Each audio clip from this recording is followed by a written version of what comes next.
is a famous voice actor, and his name is Billy West.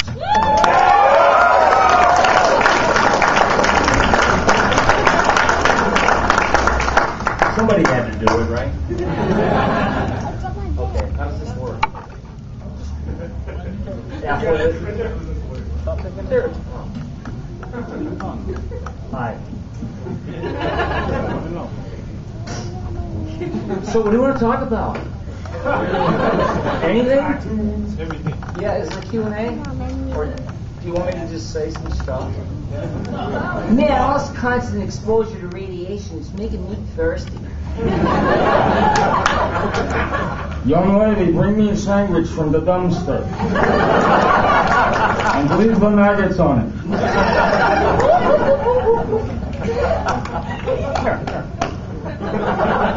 I have to put Three Stooges in everything that I do somehow. I've done it over the years. Good news, everyone. Bad news. I just farted dust.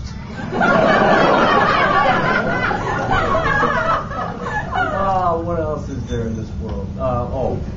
This is Zach Brannigan, master of time, space, and everything else in between there. And winner of this year's Modesty Award. Yeah. And, Hey, will you button me, Ren? shut up, you fool! I shall kill you! Oh, and, Nickelodeon. Yeah, I worked for Nickelodeon like in 1991, I think. And, it was Doug, that cartoon Doug. You wouldn't be corrupted by that one, but if you watch Ren and Stimpy, you would be. So, congratulations in advance, or belatedly. Yeah, Doug was a painfully shy 11-and-a-half-year-old, and this is my dog Pork Chop. And wait a minute. Hey, loser, give me that mic. Hello, world. I'm running for office, so vote for this. Okay, you know what? I think this is going to break. I really do. I don't need a microphone. All right. You know what? Well, I guess you probably know some of what I do. I think I should become an electrician or something. All right. This is cool. I started doing voices and noises and anything like that, Touretting out voices, noises and stuff. And I was really, really young. I had to be like 5, and I was already walking around like a talking machine. You know? It didn't matter what it was, and I'd try to sound like anything I heard or any voice I heard would stick in my head. My world was a real sonic one because I grew up in the 50s, and like all it was 3 channels on TV. And before school every morning, I watched the Three Stooges. They used to show the Stooges before I went to school every morning. So you can imagine I had no interest in academia.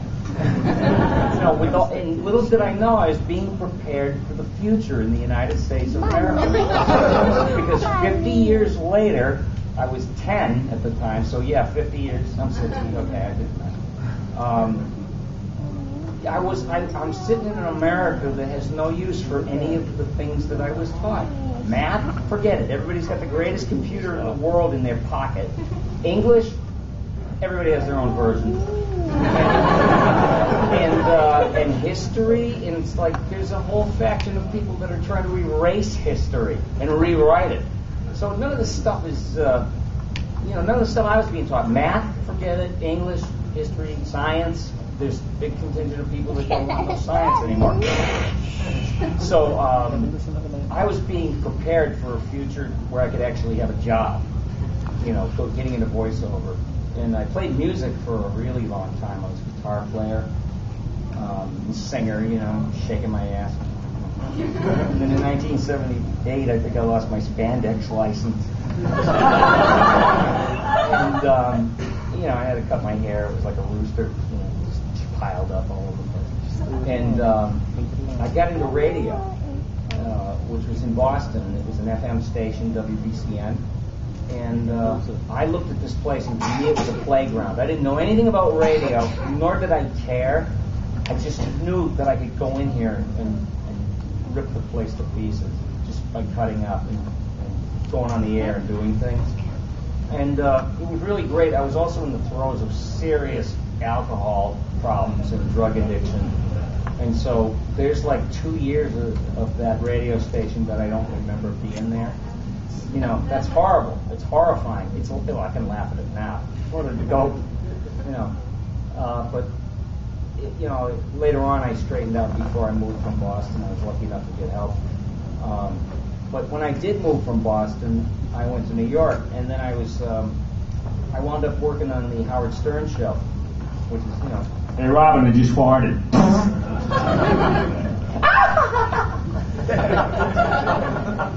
don't know. Billy, what is it? Now, he has nothing to say, Robin. You know, it was all that kind of stuff. And then, but while I was in New York, I was auditioning for shows for Nickelodeon, like Doug and Ren and Stimpy, and I had some commercials I was doing. I think I was doing like a McDonald's commercial where I was a McNugget. That had to be like 18 years ago or something.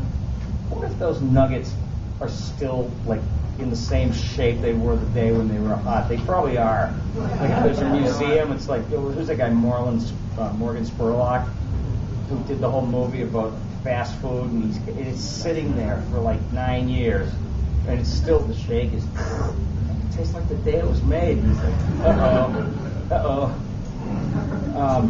But, you know, it's like being in the radio and everything, we were able to make fun of everything. And then, we were like a bunch of monkeys in a tree, you know, throwing crap at people. Oh, it was so much fun. And then one day, one of the little monkeys falls out of the tree and rolls to Los Angeles, me. And you can throw crap around there, but the person that you're talking crap about might be standing right behind you.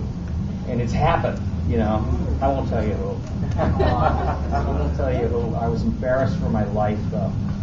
I just was a total coward, I found out. I thought I was so brave. Not when you have your little gang, you know, with you, you're brave. But, you know. So, I'm just curious as to what people are thinking about, like, is it Futurama? Stuff like that? Yes, yeah. And the red M&M. Oh, it's that kind of party.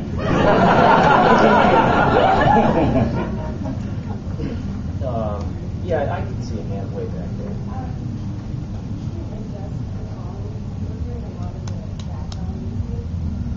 You want me to go in there and say something? Open it up.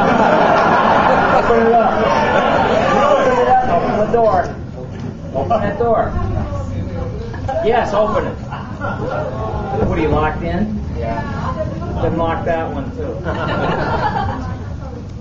I love these people. Don't let them out. I can't do anything about the noise, so... You know what? It wouldn't even matter. I'd probably be better just saying this, right? Yeah, screw them. I hate technology because I'm so bad at it. So tell me what you have on your mind. Just that, complaints?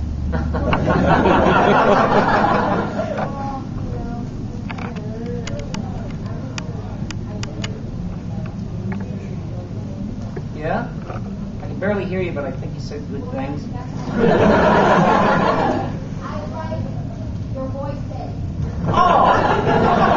Thank you. I bow to you. Oh, come on. All right, let's go somewhere and bow. Yes? I'm kind of curious if there's any voice you felt that was most accomplished. You ever got, like, if there was a voice you had a challenge with, and you were able to nail it finally, and it was kind of like, that's it, I got it. Rather than, the really easy ones to just come to you. Well, it's what you make of it. You know, if you're doing impressions, there's some that a voice guy can't do because they're not within his range. But there's other things that have been created, like cartoon characters that already existed. They might be in your range. With me, it was like the Three Stooges. You know, everybody knew Curly and everybody loved Larry, Moe, but nobody gave a damn about Larry. And so I fixated on him. The little that he did to to me was so peripheral and beautiful, like, "Hey Ma, I peed on my shoe." And that voice became Stimson J. Cat. Only sped up because he didn't sound like a depressed old Jewish guy. But no, they're not hard if you create them, because you're tailor making it for the artists that drew them, the directors, the producer, the writers. You're really doing it for them so they can say, this is what's going to interpret what we're doing. And that's why they audition, hundreds of people for stuff. Yes? Do you have a favorite Futurama episode? The one I can't watch or don't watch, which is probably the same one everybody else knows, about the dog.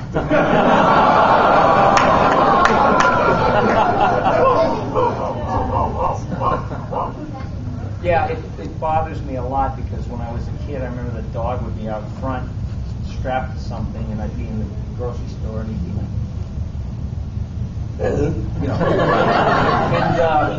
and I swear, if someone locked me in the refrigerator and I froze to death, that dog would probably still just stay there until someone dragged him away. Because that's real love. And anybody who's owned a pet or bonded with a pet, and the pet winds up owning you, knows that feeling. It's just horrible, because it does become like one of your best friends in the world. All right, enough of that. I'm going to make myself cry. Yes. First of all, big fan, very big fan. You told me that. I heard it. You don't have to keep telling me. I know. You've arrived. Don't worry. There's nothing to prove. So all of your characters from Futurama, Ren and Stimpy, Rick and Steve, any of them? Rick Yes, and I want. Steve. Rick and, yeah. Was that the gay cartoon? Yes, Rick and Steve have the gay one. I have no recollection of it. Which character do you think you identify yourself the most with? And Oh, also vice wow. versa. Probably the ones that sound the most like me, because Doug, I remember being that sensitive and lived in a whole dream world when I was a kid, so that I identified with a lot. And Fry was just my voice when I was 25. I mean, I remember being very whiny and complaining. I was always complaining, you should see me in a band. It's like, oh, my friggin' amp blew a fuse. Because in those days they didn't have roadies, they didn't have bulbs waiting for you or tubes or anything. And I can remember saying that. How the hell are we going to go out and play? So that was, that's what I remember myself as, and that's what became Philip J. Fry.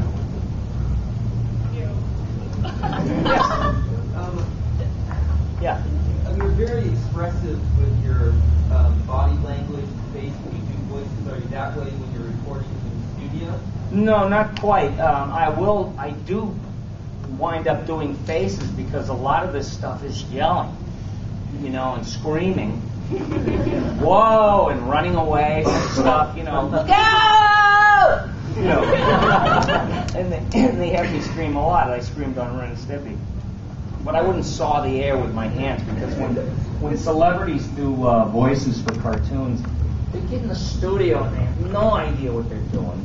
And they're in front of a mic and they're going, okay. And it's like they're right on it. They don't understand how it works, and then they'd be like, So you want me to be real excited? Is that it? yeah, a little more excited.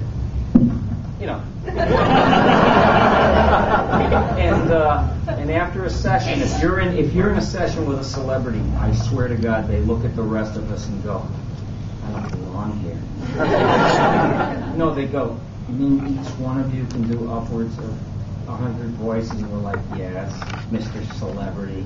And I always tell people, when they interview me about, what do I think about celebrities doing voices for cartoons? And I said, look, all I can tell you is that my heroes were artists. I loved to draw. Michelangelo, Vinci, Goya, and musicians. But they were artists, all of them. The architects, the great architects.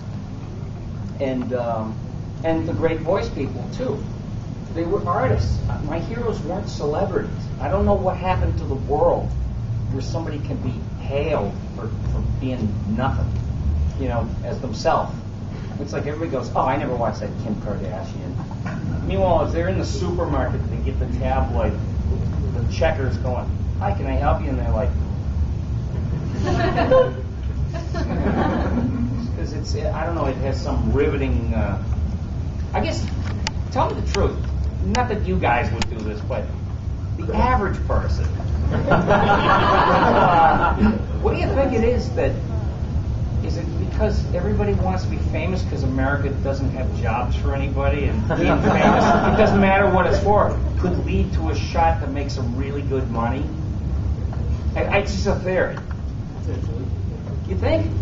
The whole fame thing? Because I just want to be famous. For what? What do you want to do? I don't care. I just want to be famous. Status. But there was no emphasis on art when I was growing up. You were a pain in the ass if you showed any signs of artistic ability. Even the other kids would circle the wagons, like, what do you think, you're better than us? Or they'd be fearful for some reason. So I had about 1.5 friends growing up. And the half was on like the other side of town, but he had comic books. So, yeah. Yes? Is there any voice actor, actress you should work with, that you haven't, or someone you should work with again? I don't work with Richie Horowitz enough. He's the voice of Invader Zim, because I love that guy. Robbie Paulson I would love to be working with more. We used to work all the time, and he's a great, great friend, and he has so much talent. He's so facile, he's so quick, and he's funny as hell. All the people I know are like, one-man entertainment units. Maurice LaMarche, all of them, Tress MacNeille, Phil Lamar, Johnny DiMaggio. I remember when Futurama premiered, they brought us to this place to do a TV, radio, question and answer. What makes you think this show will be successful? And I don't know. I guess if it is, it is, But we were answering these questions, and Johnny was like really quick and everything. And we were sitting in the car in the back, and I said, Johnny, you're going to be a big deal. I knew it. I could see it, that he was a firebrand, And he goes, I don't know, this is crazy. I said, this is going to become a blur to you. And then 15 years later, you're going to remember I said that. Because that's kind of what happened to me. It's like someone would say, God, you should just move to California. What are you doing in Boston? Because that's where I grew up. And,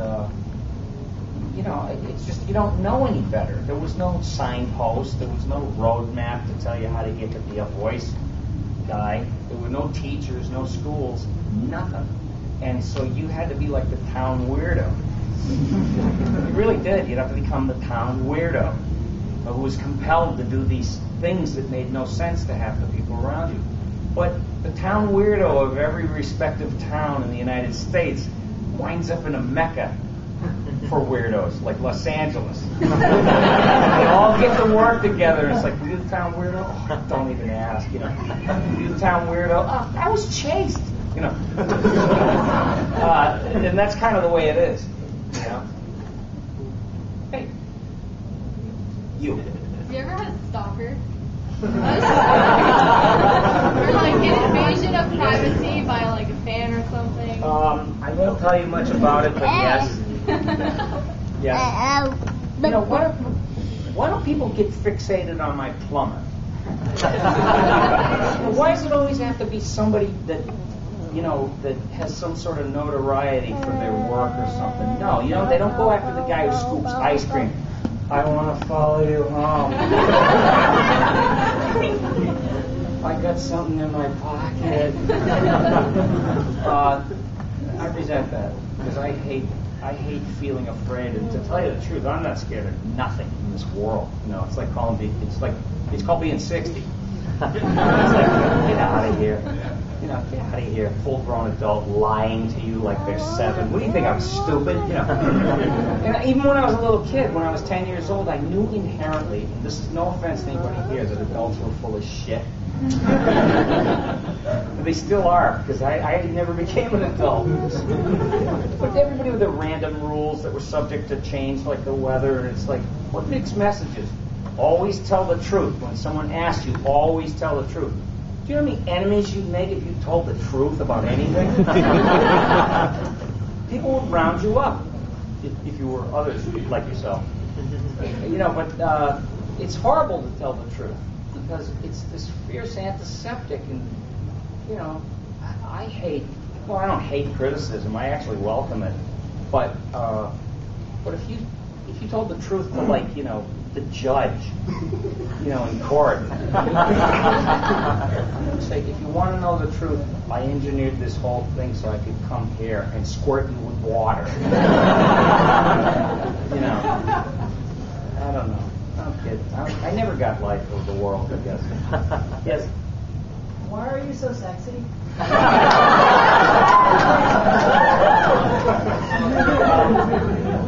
Let's see. What is your biological definition or description? I wasn't prepared to be asked a question back. That's what anarchy is all about.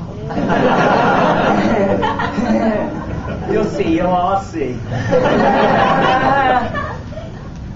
Why? I don't even know. I don't know. I never think about stuff like that. I was never told that when I was growing up. It was like, I just wish that I looked like, Mark so-and-so, who was like the track leader, track team.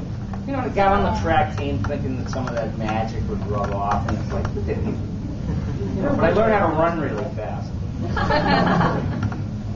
Sexy, huh? Wow. No one's ever said that to me. Who were some of your vocal role models growing up? Well, of course, Mel Blanc, who did all the Looney Tunes. He lived away. Like, to me, I lived in the dark ages. This is before the Beatles even came out.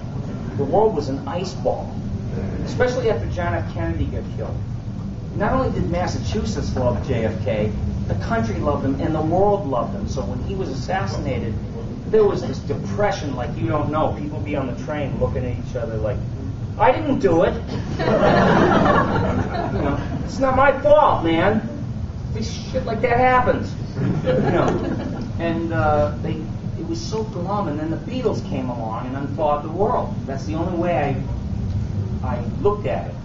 And I'm trying to think of what your original question was. No, I'm sorry. Vocal role models. Him. Her. June Foray, Rocky the Flying Squirrel, and Natasha No Goodnick. She's 95. But when I first met her and I went to work with her, I shook her little hand, and she's about this big. I felt like a giant for once in my life. And I said, it's great to meet you, and I wouldn't let go of her hand because I guess I wasn't even thinking that I had it in my hand. And she said, yes, yeah. She goes, like my arm, and I go, and then I just realized that I was doing this, so I leaned in and I went, you know what are you going to do if I don't let go? I just want to pick you up and put you under my arm and take you home and love you and kiss you. She was adorable and frightening talent, the kind that would knock me over. Because I did know that there were responsible, no, not such responsible, but adults responsible behind the voices of the craziest things I ever heard in my life. And I just never thought, like, who is that or how you become one of them. Don Messick was one of those guys. He did the voice of Boo Boo Bear, and he was the Ranger. For people who don't know that, it's like the Ranger was like, Ranger Smith speaking. Yes. What? There's a bear in your bathtub? I'll get right on it. And Boo Boo was like, the Ranger isn't gonna like this, Yogi. And of course Dawes Butler, who did Yogi Bear and Huckhound and that. I did Yogi Bear once, and somebody said, well, how do you remember all these voices? But you remember the melody to the character before you try and dial up the voice out of nowhere, because every character has like a melody to it. Almost like a rhythm and a melody, It's Zap Brand, all I have to do is remember me. It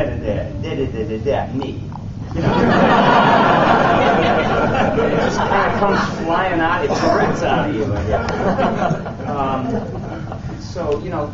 That's I was a percolator. I think everybody is, of their influences and their nature and nurture, whatever that could be, or into whatever kind of balance that is.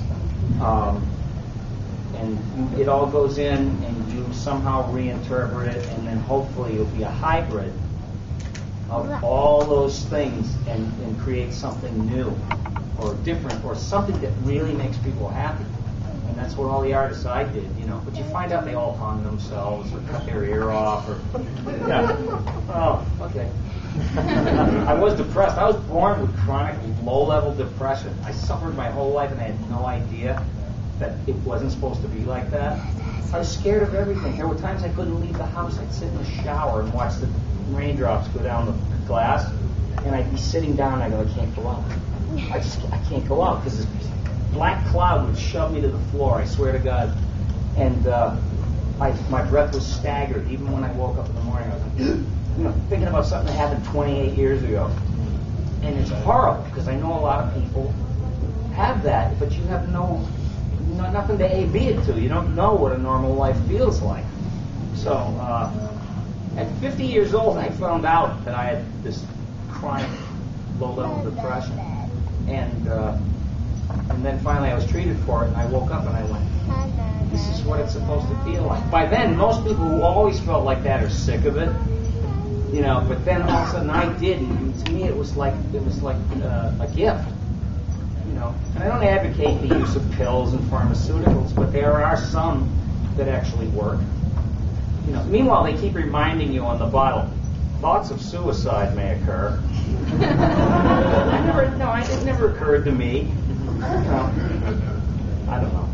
I guess I'm on the good medicine. Like, I don't even want to mention names. Yes. I had sort of two questions. Yes. First of all, I was listening to the commentary on Futurama, and you were saying that when they were doing that first opening scene where you were introducing Fry to Dr. Farnsworth to Zoidberg, who was on Wednesday. All of them? Yeah, I do that all the time, and people say, how do you do that? It's like I told you earlier, all I have to do is keep them straight in my head, like what their rhythm and their melody is, and then the voice just kind of falls into place. But that was boot camp, you know. I did that on Doug. That was a training ground for going back and forth for page after page. And Ren and Stimpy, that was an exception. He did the script as one character, and then we go back and start it over as another character, and sometimes I was doing 4 characters. It was great, and all the screaming. It was so cathartic, you know, because I was doing it in real life. And I remember years ago when I was in one of my early automobiles, and the freeze plug would just so rusted it would just fall out, and the car would come to a dead halt, and the lights would be on. So there's no water in the radiator, and I was like, I'd roll up the windows and go. And so I guess the rewards of a misspent youth. The other question was, as I was saying, I listened to a podcast that Rob also did, and we were talking about doing Della Reese. We were talking about what? You had done the voice of Della Reese for a video game. Oh, there was this movie Dinosaurs, Disney movie. I don't know if but they wanted to get they wanted to do the video game, and Della Reese wouldn't do it, you know, or do some kind of project with it. And so Rick Dempsey at Disney Character Voices was searching the town up and down for like a actress that could, you know, come in and sound like Della Reese. And he was like, nobody was getting it. And so he calls my agent and he says, just really do like a black woman's voice. You know, and the time you asked me, and I said, what area? You know? What area? Yeah, I'm willing to go do anything. You know? If you want to work, you got to audition. So I went in and I was just like talking like Della Reese, which her voice was very masculine in a lot of ways, and I knew she was a holy roller, like with her own church and stuff. So she had a lot of Miss Ma, you know, in her voice, and she would make 5-syllable words out of one, you know, and so I started recording it, and everybody in the joint was like coming to the window. Oh, who did they get? You know, it was like the face. It was like the face of no brakes. You know, this little white guy sitting in there. Come here. Yes. What would be the best places to go if you want to get into like okay, if you're only 11, seek out theater groups, you know, or anybody who has some organized thing where they're putting on a play or readings, poetry readings. I know it sounds, you know, goofy, but that's where you get your training. You learn to read in front of people, and you learn to, you know, change it up. You know, physically, they can assign you a few roles, and you can say, I wonder if I can do this. You know, you find out what you can do by just doing it. There's a lot of voices at home, so it's just Yep. figuring out where theater groups. Well, don't be afraid to fail. You know, because when I think about it, success never taught me a damn thing. It was failure that taught me everything. You know, it's like, I'll never do that again. You know, and I would go to find people that do that sort of thing. And then when you get to be about 18 or so, go to a local radio station and tell them you do voices. And if the program director's an idiot, he'll just close the door on you, or he'll say, well, we got this morning show and they could use somebody. I mean, that's how I kind of started. You know, I got my first job in radio in Boston, like I said. And I was the guy that would sit there and make commentary as whoever was in the news. You know, and I did it on the Stern Show, too. And you know, it can be great. I mean, you can't control the weather. Like, you don't know whether people think it's funny or not, so you have to just say, I think it's funny. You know, and then you'll get out of work and you'll hear, hey, did you hear what Billy did this morning on Howard? You know, and I just quiet like a wallflower. But I was getting a sense that they liked it. Yes? Do you find yourself with a lot of creative input on your projects? You mean like Futurama and stuff? Yeah. Well, we're always allowed to offer something up. Like if someone says, any thoughts on the script? And I say, well, first of all, what does this word mean? You know, some scientific word. I was like, what does it mean? And they'll tell me. And how do you say it? Duodecahedron? Or the hadron? You know, I couldn't tell how to say a lot of those words, so I had to like. What I did was I really didn't know what I was saying, and that was perfect for Fry. You know, like one time some guy asked him, hey, Fry, I heard beer makes you stupid. And he goes, no, it doesn't. And when I read it, I thought it was a typo. I swear to God, I didn't get the joke. Like, David, no, it doesn't. Isn't it like no, it doesn't? Please read it as written. Okay, all right. I know I'll be back to redo this. That's what I'm thinking in my head. Another session fee. So, and then I saw it on TV, and I was like, and the delivery was so perfect because a guy who had no idea what he was doing or saying was saying it. But as far as input, yeah, we'll offer up suggestions for a line. Or some sort of piece of business, and they're happy because if they don't want it, it goes right on the floor. And they'll tell you when it's too much, you know. But I'm glad because they'll say things like, you know, actor's choice. Some of the directors will go, actor's choice, whatever you want to do. And that might be the thing that blows them out of their chair, just your pure gut, you know. Yes. Hey, hi. This is actually a question I got. Okay. Where is he, by the way? Is he working? Yeah. Everybody's got to work. What was the reason why you left Howard Stern? The reason? What was it? Well, I had asked for a raise. I wasn't making much money. And, you know, not everybody wants to live in a sewer, even if you're rich. You know, and it was tough. And I asked for a raise, and they didn't want to get back to me. And nobody was talking to anybody, and then Howard was saying, you know, I'll talk to Tom. And all this baloney going on, and I think they just didn't want to pay anybody any money. So rather than be a victim and whimper and whine for money, I just said, I'll see you later. And that took a lot of courage because I had no idea where I was going after being in radio for 10 or 11 years. I always knew where I was going until that one day, I think it was 95 or something, maybe. I just left. It was after I took apart Robert Downey Jr. He came in, he was promoting a movie, and his career was kind of at the time. And I was doing this character Red, which is the bartender from those tapes in New Jersey. You know, it's like, can I speak to Stu? What Stu? Pitt? Stu Pitt? Yeah. You know. And they did a whole bit with Mo, the bartender, and there was like phony phone calls, but it came from this one tape.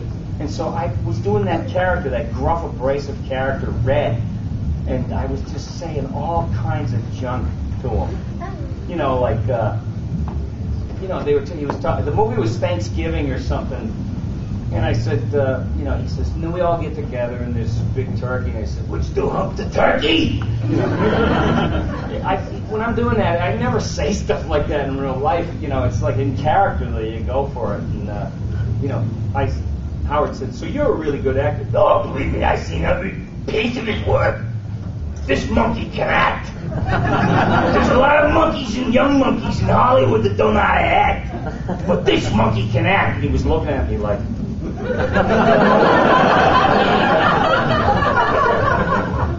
and I knew I was doing the devil's work, but I didn't care. So he's big. And he crushed me like a bug. Yeah, you. Yes. Sing? Let's see.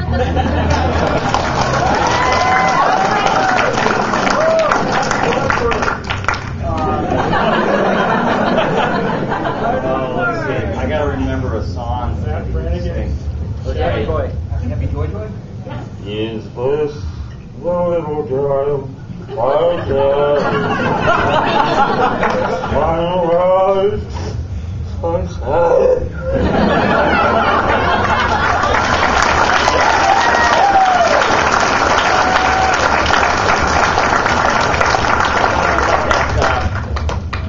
They're walking on sunshine. Oh, gonna feel good. I don't know what the professor would sing about. Probably something from 147 years earlier than what we were watching. So it could have been in another language from another planet, you know. Cube Zorp. Cube Zorp. A love song to Cube Zorp. Yes? Is there a character that you would love to voice but never did get the chance to? No, because I am a fan of all the people that I work with that do voice. I'm their fan. Believe me, I go into a room full of these people, and a lot of people just don't know like what it's like to walk into a room full of people that scare me to death with their talent. And I just love it because we all have the same thing in mind. Keep the bar off the floor. You know? Don't go in there and do your highest pitched, cloying, annoying, genderless voice just 'cause. You know, to prove something. It's got to be rooted in something that people could actually believe in, or just stop them and go, I think I know somebody like that, or maybe they're like that. But there's got to be something people can grab onto, because if there's no real life to a character, they'll abandon you. People will just abandon that character if there's no emotional resonance in it. If you know what I mean. Yes, Pat. And then you. Yeah, hi. I love Futurama, and I was wondering, are they ever going to make any new episodes of Ren and Stimpy? They tried that once. Yeah, I think that thing wound up in the dumpster after 5 episodes. I was wondering. I had nothing to do with it. Yeah. They called me, I said, listen, I love you. Good luck. Gas on the right, brake on the left. Have fun. I was wondering, in your opinion, how is the standards of cartoons from back then to now changed? Well, cycles go up and down. I mean, a lot of cartoons that are popular for some reason, that are on in prime time, to me, it looks like refrigerator art. You know, like a little kid drew it. No, I mean, it looks like refrigerator art. It was like, these guys could care less. They're just smart asses with some money that could say, wouldn't it be cool if this character said this to this character? And, you know, it doesn't matter what they look like. I mean, that's out the window. Nobody cares about that stuff. You know what I mean? And it's like, okay, number one, it's probably some bloodless, artless eye hole that thinks this stuff up and thinks that it's so smarmy that that's going to appeal and so random. Yeah, I know random was like the new comedy, but and it always has to be something. But you got to try to make it for the ages, not just some smarmy little kid can love it and no one else. There has to be something in it for it to live and breathe. There has to be a little more in it for almost everybody. Not every single person. You'll know when they send you letters. Cut it out. Yeah. I have a question. Do you have any funny or interesting stories from behind the scenes on Futurama, especially from where no fan has gone before when Star Trek cast came on? Well, where no fan has gone before, they did something that they never do in animation, which was when we talk, and even if we're together and one guy says something and a girl says something else, you got to wait for them. Like in other words, you can't overlap. They just don't want you to because they need control over the placement of every single line so they can create the timing and the rhythm. Leonard Nimoy and William Shatner, they were so good and they were overlapping, and the director David Cohn said, just let them do it. Look at how beautiful they are, because they started riffing. And I was like, I thought these guys stopped having fun about 80 years ago.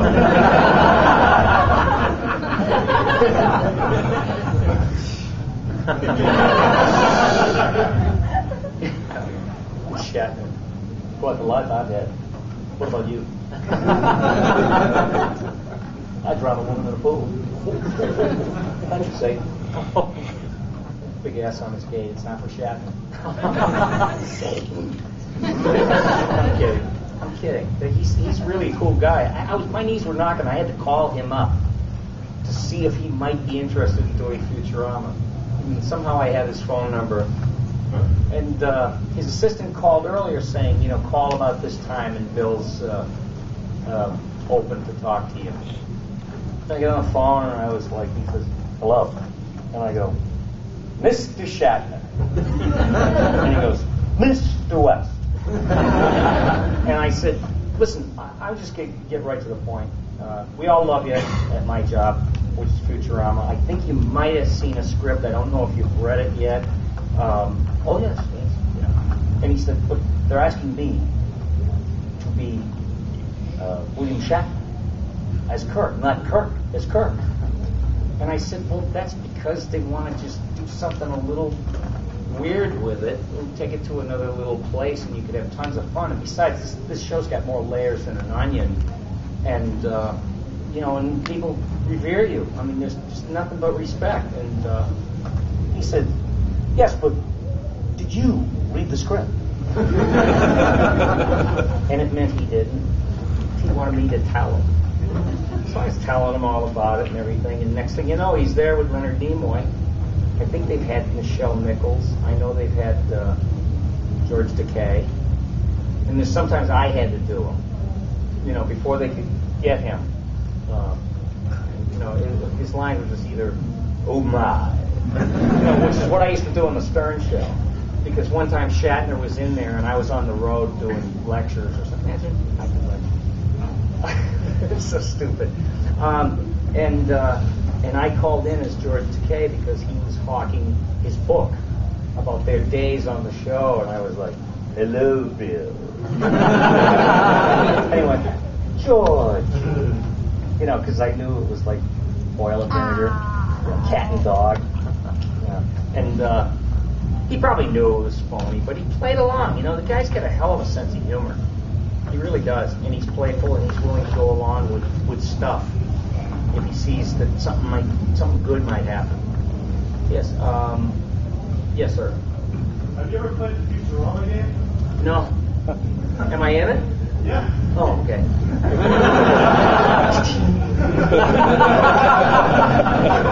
No, you know what it is? I don't have any game equipment. I don't have any games. Yeah, I just sit home and watch the paint dry. Watch sunsets. Go out and tend my garden. That's all you want to do after you live like a great deal of your life in cocaine and alcohol addiction. And it's like, what a jerk I was. Look how much time I wasted not ever seeing these things. But then I get bored real fast. I know I got like ADD and OCD. I get so bored, it's like, okay, go watch something, get some input, play the guitar for hours and hours until my eyes are plaid. I walk out of the room at 3 in the morning and I look so stoned and everything. Because once I get going, I will go crazy with it. Yes, sir. Okay. Really ridiculous question, but whatever. Really ridiculous answer coming. Okay, awesome. I'm hoping for it. I'm graduating next Saturday. Do you have any advice for me? What? As they say to baseball players, take 2 and hit the right. There's really no advice. Because nothing applies anymore from my growing up. All the standards were just, fizzled into nothing. And the thing was, you had to be involved in some sort of arts. And that's a shame, because not everybody has an artistic bent. Everybody can be creative. There's no problem there.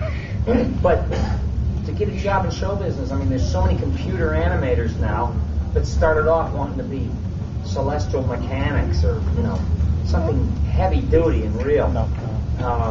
And so it's just like, there's no signs, there's nobody telling you the way. It's just like, keep your eyes and ears open and always go with your gut.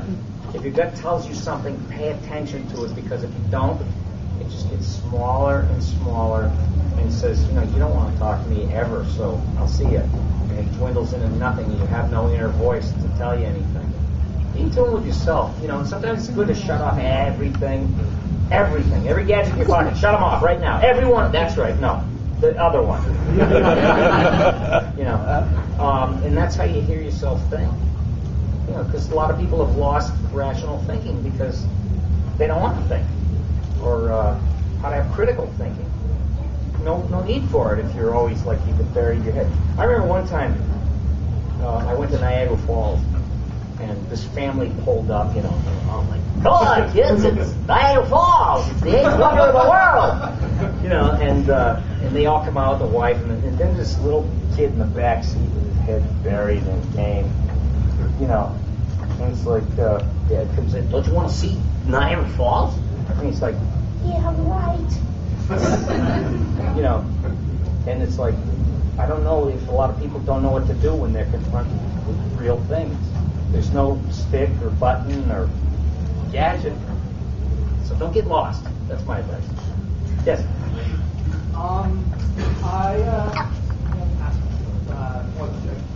Two questions. I guess I got one that first enjoyed, one about acting in general. I wanted to know what it was like when you were doing the Star Wars trilogy with all these actors you've worked with over the years, and we have Maniacs, Batman, sort of thing. And everybody asks that, and everybody loved it, and I was dying to get out of there because they want us to read the whole movie. Come on, man. And if this bit's going to lie here and die, a bit has to have a beginning, a middle, and an end, and there was none of that. It was just like they got into recycling voices after, 5 hours. We're sitting there, and I kept going, Johnny, I got to get out of here. I can't read this stuff. And, we all run out of gas, and people were still watching it, and they didn't care. So shame on me for not feeling that. I said, these people probably hate this. Boring. And meanwhile, zillion hits on YouTube. What do I know? And, don't pay attention to anything I just told you over there. I don't know anything. My second question is, there's what is your feeling about retirement? Because I know like Frank Welker is almost 70 and been doing this, since like Scooby-Doo, first original Scooby-Doo, not like 10, 15 more. I have what they call an immigrant mentality, which is my uncles, a lot of the older in-laws were immigrants, and they used to work like 18, 19 hours a day. And so I had that pounded into my head, that mentality where if you don't, I can just see them up there now, and if I've taken a day off, wow, a day off. Never in my life did I have a freaking day off. And it's like, You ought to be ashamed of yourself. I can see them talking to me like that. You know, when you get work, you work. You never say no to work. You know, that's what I was raised with. And so I'm just going to keep working until they tell me don't come in anymore. I guess that's it. Or I'm stopped by a Ferrari dart. Yes. He's a great guy. He's so nice. He's so down to earth, and there's no pretenses about him. You know, again, he's an artist. He's one of my heroes. Way in the hand, the backhand. You again. How did I get you again? Did you figure out something to ask me? Yeah, so like when you're like alone, like you talk to yourself like in your characters, like are you with yourself? Do you? No, you know what I learned the hard way about that? When I first got an answering machine, I said, oh, how cool is this? I could come on and do a stupid voice, and all my friends will be amazed at me, you know. And I did it, and I'd come home, and there would be like 16 or 17 messages on the answering machine. And I'd be like, whoa, wow. So I'd turn it on, and I hear, you know, just like... All right, what's this one? Like 20 times. And people were just calling to listen to it and hang up. Nothing was a call that could be useful to me in any way. So, you know, I had to stop that junk. And I had to stop somebody from calling and hanging up that wouldn't stop. And it was the same number, and I called the number back, and they wouldn't answer. And I said, this is a public service announcement. You know, I'm on the phone, it's live. He must have been listening. And I said, if you don't stop calling me repeatedly, you are going to be executed in public. You're going to be hung by it's a public execution. I want you to know that right up front. And you will be beaten senseless, hanging upside down. You will be beaten with either a 36-ounce teakwood bat or an organic carrot. We haven't decided. You know, I'm not really a mean person. I'm kind of silly, you know. Yes. Okay. This is actually a good question. What is the funniest or just best, most embarrassing, standing out, most amazing moment you've had in the recording studio?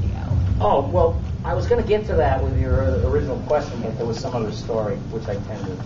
I don't even know if it had anything to do with your question. I want to leave. I want some soda pop. Mom! It was when we first started recording, I had a tendency to say very low-key, understated things that were, like, shocking.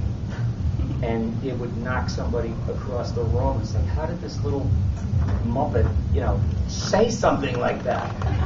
And so I used to do that while we were in between takes, and Johnny DiMaggio would always sit next to me. We always kind of worked together.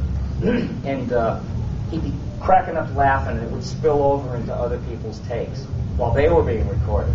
He was, I'm sorry. I'm so sorry. He's like, you know, and so he wouldn't stop laughing one day. Every time he thought of whatever it is that I said or we talked about, he'd try to keep quiet. So somebody on staff, I think it was either Matt Groening or it was David X. Cohen, said, you know, there's a big couch over there in the corner and it has these big pillows. He took one of the couch pillows and sat in the corner like he was a bad boy with gum on his nose. He had the thing on his nose, his face, to bury him, to keep him from laughing. So, boy, that's a do you enjoy your work answer if I ever heard one. Yes, sir. Yeah. Like you said, what's the best way to start out? Like, would it be good to go with like voice classes, maybe singing, or? It's advisable to take some sort of acting class. Okay. You know, because I had a whole little repertoire of witty little voices and stuff, but I didn't really know how to act. I could just act by mimicking someone who really was an actor that did voices. You know, I didn't understand about subtext and text, what something really means and how you can twist it to be sarcastic and say the subtext first and then say, well, what I really mean, and then, you know, spit out a whole bunch of euphemisms. Right. So, I took an acting class. Believe it or not, there's this legendary actress. She was a teacher. She taught Brando how to act. She was around the 50s. And I'd like an ice cream. The truck is ready. I took an acting class, and I was with Stella Adler. I mean, this woman is a legend, and I couldn't do anything right. So I just tried to understand something while I was there, and I was reading Chaucer, and I was reading George Bernard Shaw. I was trying to read it overnight. It was a book this thick. But I wanted to get it. I really did, and I was doing Shakespeare stuff, and just because the words are so cool, if you can say them, in the meter. The words are just so cool. I happen to have a real love of language. I never lost that. I love descriptive words and everything. What do you use all those big words for? Well, why bother champagne when so few people drink it? It's sort of the same thing. Nobody drinks champagne, so don't make it. I love the language. I love any language, actually. I could listen to other countries' languages. I go over there and do just that. I love to hear people talking in their language. Also, would you mind doing a little clarifying for me? I've heard you do it before, like on Fox or something like that, and you just got it right on. Okay. Hey Mo, it's OJ. Hey Mo, what did he say one time? Oh, there's too much tinsel on the tree, Mo. You gotta go up there and get that tinsel off the tree. Why don't you go up and get it? And he threw him under the tree. Ah! Hey Mo, you broke our Pesach dishes. Why, you idiot? This is the meat. This is the dairy. Sochem. It's all Yiddish humor. Well, it's like Zoidberg. Thank you.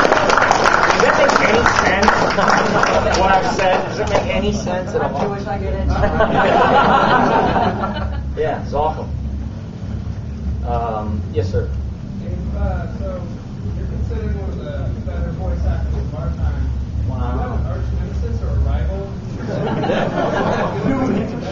No, you know what it is? To me, this is what I really think. So all the people I work with, I don't feel any rivalry with them because I adore what it is they do. And maybe they don't do exactly the same stuff that I do, but they do their own flavor of it, and so does everybody else. It's like musicians. If I was a musician, everybody's got their 1-2 punch on an instrument. Same instrument, except you can tell when Jerry Mulligan's playing the saxophone. You can tell when some other guy he's playing. He's got let's see, who would it be? Zoot Sims, okay? I'm not stupid. But I mean, everybody's got their punch, and it's like it's marvelous to watch. I'm rooting for these people. I want them because I'm going to school a lot of times when I go into a session and just watch. I'm a fan of all of those people. So, maybe somebody's got something built up in their head about me, like, if they see me in an audition or something, they're secretly thinking, is it ever enough? Is it ever enough, Billy? It's like, I haven't worked in half a year, Billy. What's that? Who would be your favorite then? Out of all of them? Yeah. All their 1-2 punches are equally as beautiful, and I'm equally a fan of. I'm not trying to be political or diplomatic. I'm really saying that because I hold everybody in such high esteem. So, yes. What do you think of Michael Jordan's acting in his nation? Fabulous! No. You know what? All that matters is that it was Michael Jordan, and I met him at a party in the back lot of Warner Brothers, and no one could get near the guy. I mean, there were people, Michael, and he's like, hey, and his agent Ken Falk grabs me and he goes, this is a good place. I can just say, introduce you to Michael. I'm squeezing in like I was some sort of element from the periodic table, Mercury or something, getting through these cracks in people. And he goes, and there were 7 people in front of me, and Ken Falk goes, Michael, this is Billy West. He was Bugs, and he goes, Billy, and he reaches over like 7 people. I'm going like, Yeah, I know who you are too. Yes. What is your most favorite line that you've ever done? Oh wow. I don't know. Smell this milk. Smell this milk. Yeah. Now, over the course of your career, is there one character in particular that you had the most fun with? Someone that every time you went in to record, you just said, I cannot wait to start doing this character. Oh, wow. You know what? To me, it's like picking your favorite kid. But I bet a lot of you can. Heartless bastard. No, I mean, it's just so hard to, because you put so much of, it might not sound like I put a lot of thinking into, oh, he just does that stuff. I really do deliberate, and I go home and I think long and hard before I open my mouth. Just to go one beyond. How will I ever learn anything if I don't try to formulate stuff? I guess you can't really pick. It's all labors of love, equal labors of love. That's very understandable. Thank you. Have I met your approval? Yay! What am I supposed to do? Well, when you're ready. You guys want to stay here forever? You get Yeah.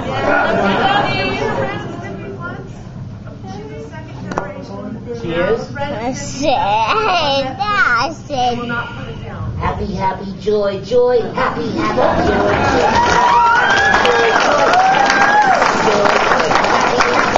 joy, happy, happy, joy, joy.